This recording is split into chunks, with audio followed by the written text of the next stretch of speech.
nous pouvons remarquer un point supplémentaire qui ressort de ce qui se trouve dans la partie de l'Épître aux Hébreux. C'est que les lois spirituelles ne changent jamais. Le but de Dieu est le même, et les lois par lesquelles Dieu atteint son but ne changent jamais.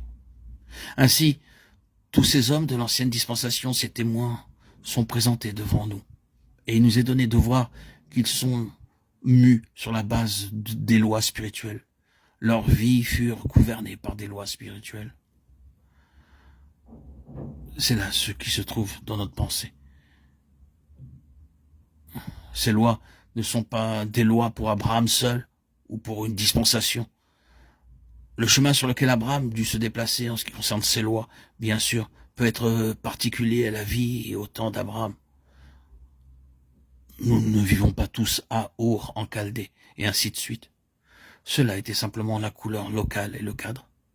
Mais la loi spirituelle fut exactement la même, et tous ces points sont exactement reportés jusqu'à nos jours. Et nous sont présentés dans leur signification spirituelle. Et c'est comme si le Seigneur montrait la même loi pour vous comme pour Abraham, le même principe pour vous comme pour Abel. Il n'y a aucun changement. Le but est le même, et le chemin qui mène au but est le même. Afin qu'elle parvienne à ce but-là, l'Église est donc amenée à se tenir exactement sur les mêmes lois spirituelles. Considérons donc la nuée de témoins. Rejetons tout fardeau et courons avec persévérance dans la carrière qui nous est ouverte. Car la base de leur vie et de la nôtre est la même, et cela est entièrement résumé en un seul mot, la foi.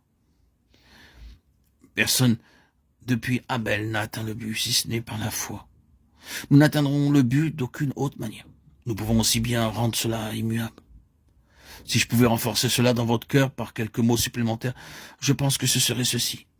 Plus nous devenons spirituels, et c'est seulement une autre façon de dire que plus nous sommes immédiatement en contact avec Dieu, avec ses voies, ses intentions, ses pensées, plus le combat de la foi sera violent et intensément réel.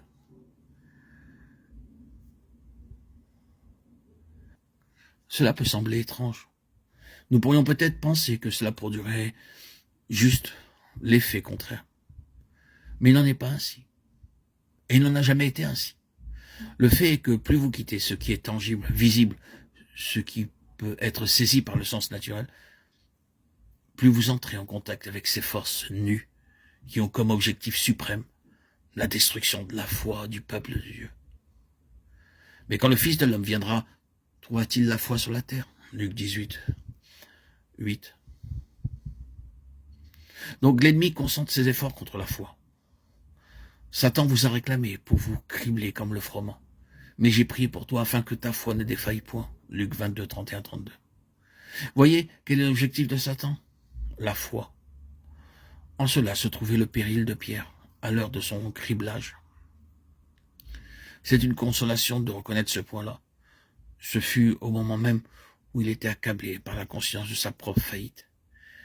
Il avait renié son Seigneur. Cela l'avait atteint de plein fouet.